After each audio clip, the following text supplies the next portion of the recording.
طريقي كي أراه يطيب تطيب أسعد قلوبا بالهداية. بسم الله الرحمن الرحيم. الحمد لله رب العالمين، والصلاة والسلام على أشرف الأنبياء والمرسلين نبينا محمد وعلى آله وصحبه أجمعين. Chers frères, chers sœurs, assalamu alaikum wa rahmatullahi wa barakatuh. Et bienvenue à tous et à toutes dans la continuité de nos cours. Et nous sommes arrivés au hadith numéro 8, où d'une grande importance, ce hadith qui a été rapporté par Abu Hurayra, عن أبي هريرة عبد الرحمن بن صخر رضي الله عنه قال: سمعت رسول الله صلى الله عليه وسلم يقول: ما نهيتكم عنه فاجتنبوه وما أمرتكم به فأتوا منه ما استطعتم فإنما أهلك الذين من قبلكم كثرة مسائلهم واختلافهم على أنبيائهم. رواه البخاري ومسلم. Abu Hurayra Abdurrahman ibn Sakhrin radiyallahu anhu rapporte qu'il a entendu le messager d'Allah sallallahu alayhi wa sallam dire: ce que je vous interdis, abstenez-vous, et ce que je vous ordonne, faites-le selon votre capacité. Certes, ceux qui vous ont précédés périrent du fait de leurs nombreuses questions et divergences avec leurs prophètes. Ce hadith, il a été authentifié par l'imam al-Bukhari et l'imam Muslim. Ce hadith est d'une immense importance, car il porte, dans un premier temps, sur l'obligation d'obéir au prophète Mohammed sallallahu alayhi wa sallam. Car l'obéissance au prophète alayhi salatu wa sallam, c'est une obéissance à Allah subhanahu wa ta'ala. La personne, elle doit reconnaître cela. Quand tu obéis au prophète alayhi salatu wa sallam, tu obéis à Allah. Allah subhanahu wa ta'ala, il dit: Ya ayyuhalladhina amanu أطيعوا الله ورسوله ولا تولوا عنه وأنتم تسمعون. Allah subhanahu wa ta'ala, il dit: ô vous qui croyez, obéissez à Allah et à son messager et ne vous détournez pas de lui quand vous l'entendez parler. Et Allah subhanahu wa ta'ala, il dit: وأطيعوا الله والرسول لعلكم ترحمون. Et obéissez à Allah et au messager afin qu'il vous soit fait miséricorde. Comment la personne elle peut obtenir réussite, elle peut obtenir une guidée, alors que les gens ils étaient dans la perdition avant la venue du prophète alayhi salatu wassalam. Alors, tout le bien dans lequel on vit, notre religion et cette guidée et ce bienfait dans lequel nous vivons, c'est par la grâce d'Allah subhanahu wa ta'ala et par l'envoyé de ce noble messager alayhi salatu wassalam, qui nous a montré les voies de la guidée et qui nous a mis en garde contre les voies de la perdition. Donc ce hadith, il porte sur l'obligation d'obéir au prophète alayhi salatu wassalam, qui fait partie des conditions d'acceptation des œuvres. La première des conditions, nous avons vu, c'est la sincérité envers Allah. Et que ce qui t'a motivé à accomplir l'œuvre, c'est la satisfaction d'Allah subhanahu wa ta'ala et la recherche de sa récompense, c'est-à-dire la sincérité envers Allah dans ce que tu fais. Et la deuxième chose, le suivi du prophète alayhi salatu wassalam. Il n'y a personne qui ne suit pas le prophète alayhi salatu wassalam, ses œuvres ne sont pas acceptées. Celui qui suit autre que le messager d'Allah sallallahu alayhi wa sallam et qui refuse l'obéissance au prophète alayhi salatu wassalam, ou qui adore Allah sur autre que la législation du prophète alayhi salatu wassalam, il ne sera pas accepté. Il ne sera pas accepté de lui. C'est pour ça que ce hadith, il est d'une immense importance. Il porte sur l'obligation d'obéir au prophète sallallahu alayhi wa sallam, mais aussi sur un point qui mérite notre attention, les causes qui ont mené les communautés précédentes à la perdition. Et il est important pour le musulman de les connaître afin de s'en écarter. Qu'est-ce qui a mené les communautés qui nous ont précédés à la perdition? Eh bien, il y a deux choses. La première des choses, c'est les nombreuses questions. Bien évidemment, les questions qui sont utiles, comme nous avons pu voir dans les hadiths qui ont précédé, le désir des compagnons à la recherche de la science et les questions utiles et profitables qu'ils posaient au prophète alayhi salatu wassalam, ça, même nous, on en profite de nos jours. On tire profit et enseignement de ces questions des compagnons, des nobles compagnons au prophète sallallahu alayhi wa sallam. Pourquoi c'était des questions qui étaient utiles. Mais le prophète alayhi salatu wassalam, il a mis en garde contre le fait de poser des questions qui amènent qui n'ont pas lieu d'être, et qui ont été cause de perdition des communautés, des nations qui nous ont précédés. Donc le fait de les connaître, le fait de connaître cela, comment le musulman doit se comporter envers la législation d'Allah, envers le messager d'Allah sallallahu alayhi wa sallam. Et aussi ceux qui étaient la cause de perdition des nations, des communautés qui nous ont précédés, la divergence avec leur prophète, ou aussi on peut dire l'opposition à leur prophète. Donc tout cela, ça nous amène à quoi? Ça nous amène au fait du suivi du messager d'Allah sallallahu alayhi wa sallam dans notre communauté. Et dans un autre hadith, dans une autre version, qui nous montre le chemin clair à suivre pour le musulman. Le musulman, il a besoin d'un chemin, il a besoin d'une voie. Et bien cette voie-là, c'est la voie du prophète alayhi salatu wassalam. Et ce hadith, il nous montre le fait de prendre garde à poser de nombreuses questions, comme il est venu dans la version de l'imam Muslim, où le prophète sallallahu alayhi wa sallam a dit « Ayyuhan nas, inna allaha kataba alaykumul hajj fahujju » Le prophète sallallahu alayhi wa sallam, il a dit « Oh vous les gens, Allah vous a légiféré le pèlerinage, accomplissez-le donc. » L'un de ceux qui étaient présents se leva et dit « Ô messager d'Allah, tous les ans ?» Donc il a posé une question. Et le prophète sallallahu alayhi wa sallam se tut. Puis répéta. Le prophète sallallahu alayhi wa sallam, il a répété par la suite. Ô vous les gens, Allah vous a légiféré le pèlerinage, accomplissez-le donc. L'homme se leva à nouveau et répéta la question une troisième fois. Regardez, une troisième fois, il a posé la question. Et le prophète sallallahu alayhi wa sallam dit alors Law qultu na'am la wajabat wa lam astata'tum. Le prophète sallallahu alayhi wa sallam, il a dit si je disais oui, il vous serait rendu obligatoire. Donc là, ça amène à la difficulté. Si le prophète sallallahu alayhi wa sallam, il aurait dit oui, il vous serait rendu obligatoire et vous n'en seriez pas capable. Pourquoi vous n'en seriez pas capable? C'est-à-dire capable si ça serait tous les ans. Pourquoi? Parce que le pèlerinage, ça nécessite besoin financier, ça nécessite des dépenses, ça nécessite une force physique, comme cela est connu. Le voyage, les dépenses et autres. Et de ce fait-là, Allah exalté soit-il, subhanahu wa ta'ala, ne l'a rendu obligatoire qu'une seule fois dans la vie de la personne. Pour celui qui en a les capacités financières et les capacités physiques.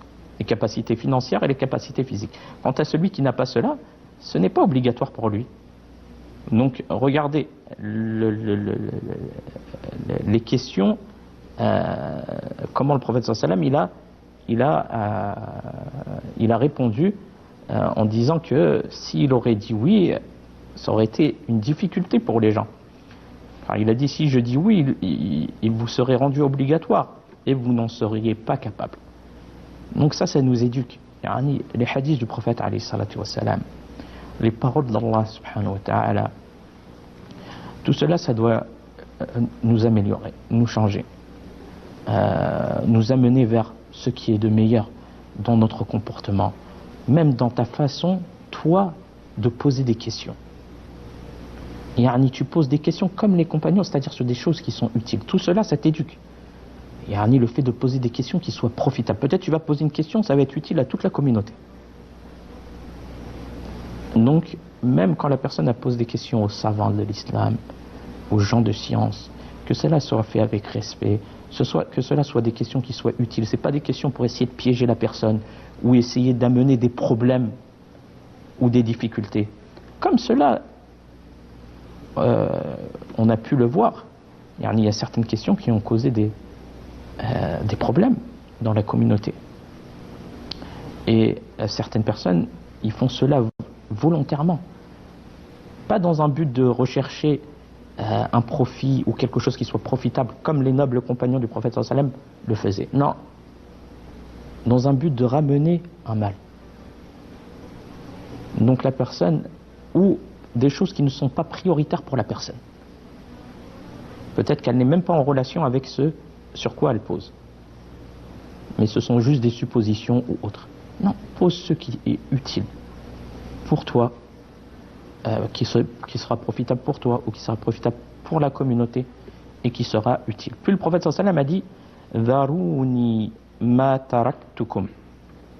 Laissez-moi ce que je vous ai laissé. Laissez-moi ce que je vous ai laissé. C'est-à-dire, ne demandez pas au sujet de ce qu'il ne vous a pas été ordonné de faire. Regardez l'éducation que le prophète sallallahu alayhi wa sallam donne. Faites ce qui vous a été ordonné et abstenez-vous de ce qui vous a été interdit. L'islam, il est simple. Mais c'est certaines personnes qui la rendent, qui rend la religion compliquée par sa manière d'agir. Ce qu'Allah subhanahu wa ta'ala t'a ordonné, le prophète sallallahu alayhi wa sallam t'a ordonné, fais-le.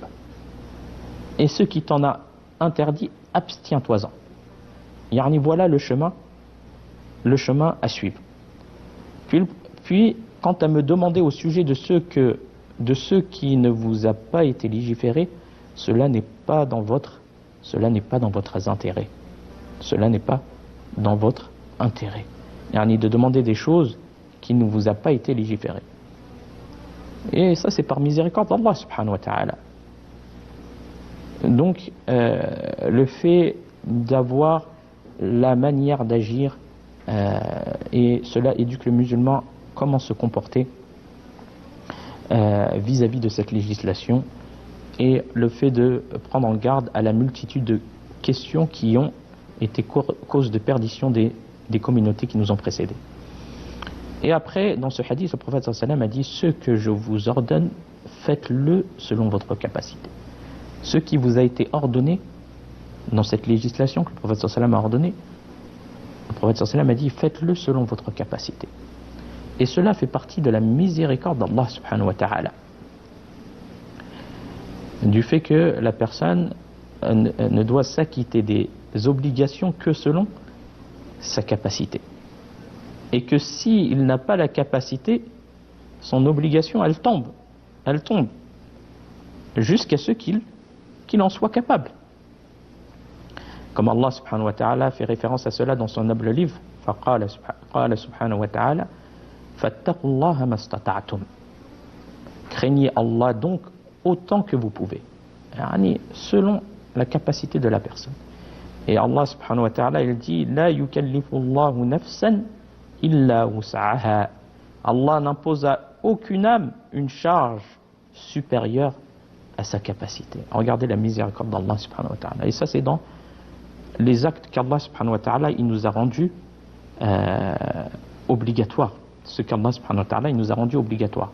On peut y prendre par exemple un exemple à cela, l'exemple du jeûne du mois de Ramadan. C'est un pilier de l'islam. C'est obligatoire pour chaque musulman pubère, doué de raison, un résident, capable de jeûner et qui est dispensé de tout empêchement. Si l'entrée du mois de Ramadan est entrée, il se doit de jeûner. Allah il dit: فَمَنْ شَهِدَ مِنْكُمُ الشَّهْرَ فَلْيَصُمْهُ. Donc quiconque d'entre vous est présent en ce mois, qu'il jeûne. C'est un ordre, c'est un pilier de l'islam.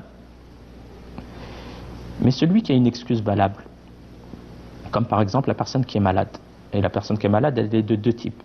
Une personne qui est malade, dont on espère la guérison, et bien cette personne-là, elle pourra rompre le jeûne, malgré que c'est obligatoire, et ça c'est par miséricorde d'Allah.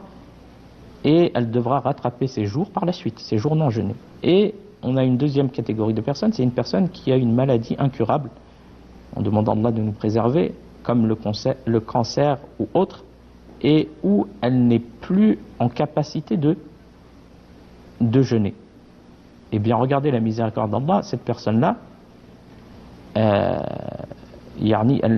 ne devra pas jeûner, et elle devra nourrir un pauvre pour chaque jour non jeûné, pour celle dont on n'espère plus la guérison, comme Allah le dit, وَعَلَى الَّذِينَ يُطِيقُونَهُ فِدْيَةٌ طَعَامُ مِسْكِينٍ. Mais pour ceux qui ne pourraient le supporter qu'avec grande difficulté, il y a une compensation, nourrir un pauvre pour chaque jour non jeûné. Mais la personne qui est malade, dont on espère la guérison, elle devra rattraper ses jours par la suite non jeûnés. Aussi pour la personne qui est en voyage. Regardez, subhanallah, la miséricorde de cette législation. Même la personne qui est en voyage. La personne qui est en voyage pour une distance pour laquelle les prières peuvent être raccourcies. Cette personne, elle peut ne pas jeûner, mais elle devra par la suite rattraper ses jours manqués. Comme Allah subhanahu wa ta'ala fait référence à cela dans son noble livre, قال سبحانه وتعالى ومن كان مريضا أو على سفر فعدة من أيام أخرى. Et quiconque est malade ou en voyage, alors qu'il jeûne un nombre égal d'autres jours. Alors qu'il jeûne un nombre égal d'autres jours. Donc quiconque est malade ou en voyage, soit il est malade, soit il est en voyage, alors qu'il jeûne un nombre égal d'autres jours. Donc c'est là qu'on voit la capacité. Le prophète sallam, il a dit: ce que je vous ordonne, faites-le selon votre capacité. Donc celui qui est incapable, Allah il dit: fattaqullah mastata'tum, craignez Allah donc autant que vous pouvez. Et Allah il dit: la yukallifullahu nafsan illa wus'aha, Allah n'impose à aucune âme une charge supérieure à sa capacité. Donc ce que la personne est capable d'accomplir comme obligation religieuse, elle l'accomplit. Et ce dont elle est incapable, son obligation tombe jusqu'à ce que son excuse prenne fin. Comme nous avons pu citer, la personne qui est malade pendant le mois de Ramadan, eh bien, jusqu'à ce on espère la guérison, jusqu'à ce qu'elle guérisse, puis elle rattrapera ses jours de Ramadan dans le jeûne. Et cela fait partie de la facilité de cette législation. Subhanallah. Et qu'elle émane d'Allah. Regardez, méditez sur cette législation et la facilité qu'Allah subhanahu wa ta'ala a donnée à ses serviteurs. Il ne les charge pas au-dessus d'une chose qu'ils ne peuvent faire. Et la prière, il peut la faire à tout temps, toute époque. Le jeûne, il peut le faire à tout temps et toute époque. La zakat, il peut la donner à tout temps et toute époque. Et tout le reste. Et du fait qu'elle enlève la difficulté, cette législation, aux gens. C'est pas, pour celui qui connaît sa religion, il voit en cela la facilité, et que la religion elle est facile et elle est applicable à tout temps et toute époque. Et la personne aussi qui est incapable, par exemple, de prier debout, eh bien elle peut prier assis, comme il est venu dans un hadith du prophète sallallahu alayhi wa sallam authentique, ou elle peut prier couchée sur le côté. Regardez la facilité. Comme il est venu dans un hadith عن عمران بن حسين رضي الله عنهما قال كانت بي بواسير فسألت النبي صلى الله عليه وسلم عن الصلاة فقال صل قائما فإن لم تستطع فقاعدا فإن لم تستطع فعلى الجنب. صحيح رواه البخاري. Imran ibn Hussein, qu'Allah l'agrée, lui et son père, radiyallahu anhuma, a dit: je souffrais d'hémorroïdes.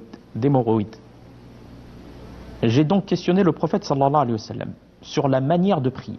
La personne a la difficulté de prier debout. Sur la manière de prier. Et il m'a répondu: prie debout. Prie debout. Car c'est ça la base. Si tu ne peux pas, alors assis. Parce que la personne, elle est incapable. Fattaqullah mastata'tum, et craignez Allah donc autant que vous pouvez. Si tu ne peux pas, alors assis. Et si tu ne peux pas, alors couché de côté. alors couchez de côté. Donc ce noble hadith, il nous donne des enseignements et il nous montre la facilité de cette législation, de cette religion. Ce noble hadith indique clairement la manière de prier de celui qui est atteint d'hémorroïdes ou d'un autre mal. Aussi un autre mal, c'est pareil. Lorsqu'il se tient debout ou dans une quelconque autre position. En effet, à la base, le prophète sallallahu alayhi wa sallam nous a informé que le malade doit se tenir debout durant la prière. Sauf s'il en est incapable, alors, s'il en est incapable, auquel cas il peut prier assis, parce qu'il est dans l'incapacité. Attention, c'est pas celui qui est capable et qui va prier debout les prières obligatoires. Ça, c'est pas permis. La base, la personne elle doit prier debout. Donc, s'il en est incapable, il prie assis. Et s'il ne peut pas prier, s'il ne peut pas, même assis, alors en étant couché sur le côté. Regardez la facilité de... Dans tous les cas, la personne a pris. Quoi que coûte. Selon ce qu'elle peut. Mais elle ne délaisse pas la prière. Et cela montre la facilité de cette législation. Et bien évidemment, il y a des personnes qui... Ça, c'est des erreurs qui peuvent être répandues, et le fait de prendre garde à cela, des personnes, on les voit debout en dehors de la mosquée pendant des longues heures ou des longues minutes, sans aucun problème. Et quand la personne vient à la mosquée, de suite, même, ça peut arriver que certains, ils font takbiratul ihram, le takbir d'entrée en prière, le premier takbir, ils le font assis. Ça, c'est pas permis, c'est une cause d'invalidité de la prière. Car ce premier takbir, c'est un pilier de l'islam, et il doit être fait debout. Comme vous pouvez le voir dans ce hadith, le prophète sallallahu alayhi wa sallam, il a prié debout. Et d'autres hadiths, donc les savants ont dit que ce premier takbir, il doit être fait debout. À part la personne qui en est incapable. Elle est incapable de prier debout. Ça, c'est autre chose, elle est dans l'incapacité. Mais la personne qui a la capacité, et qu'on la voit pendant de longues minutes, de longues heures, debout, en dehors de la prière, et quand il vient à la mosquée, il prie assis, la prière obligatoire. Ça, c'est pas permis. Il n'est pas permis de faire cela. Ou, minimum, si la personne, elle est dans l'incapacité de prier debout, pour des raisons de santé, minimum, si elle peut, bien évidemment, si elle peut, comme Allah il dit, fattaqullah mastata'tum, craignez Allah donc autant que vous pouvez, minimum, quand il se met debout pour faire le premier takbir d'entrée à la prière, qui est un pilier. Il dit Allahu Akbar, il est debout, puis après il s'assoit pour continuer sa prière. Et ça, c'est important. Et c'est important que les gens connaissent cela. Parce que c'est en rapport avec un pilier de l'islam. Donc des personnes qui arrivent à se tenir en dehors de la prière pendant des longues heures, des longues minutes, et que pendant 10 minutes ou un peu plus de la prière obligatoire, il va prier assis, c'est pas correct. La personne, elle doit prier debout. Elle doit prier debout, ou minimum, si elle a des problèmes de santé, elle essaie de se mettre debout pour faire le premier takbir. Puis par la suite s'asseoir, comme les savants le disent. Mais si la personne, elle est dans l'incapacité, elle ne peut pas se mettre debout pour la prière obligatoire, elle est incapable pour cela, dans ce cas-là, elle passe à l'explication que nous avons donnée de ce hadith où le prophète sallallahu alayhi wa sallam a dit sur la manière de prier du malade, prie debout, si tu ne peux pas, alors assis. Car la personne, elle est incapable de se mettre debout pour prier. Donc on voit par cela l'importance de ce hadith et les leçons à tirer de ce noble hadith, et que cette religion, c'est une religion de facilité, mais qu'elle doit être comprise, bien comprise, afin de trouver la facilité, et de prendre aussi éducation par les paroles du prophète alayhi salatu wassalam, dans la manière de poser les questions, et de prendre garde aux questions qui peuvent être une cause de mal pour nous, qui peuvent être une cause de mal pour nous, ou qui n'ont pas d'importance, ou qui ne sont pas prioritaires dans ce qu'on recherche. Et la personne doit être organisée dans sa façon de poser les questions. Et nous continuerons l'explication de cela dans le prochain cours. Wa fil khitam hada wallahu a'lam wa sallallahu ala nabiyyina Muhammad wa assalamu alaykum wa rahmatullahi wa barakatuh. لله رب العالمين تطيب. أسعد قلوب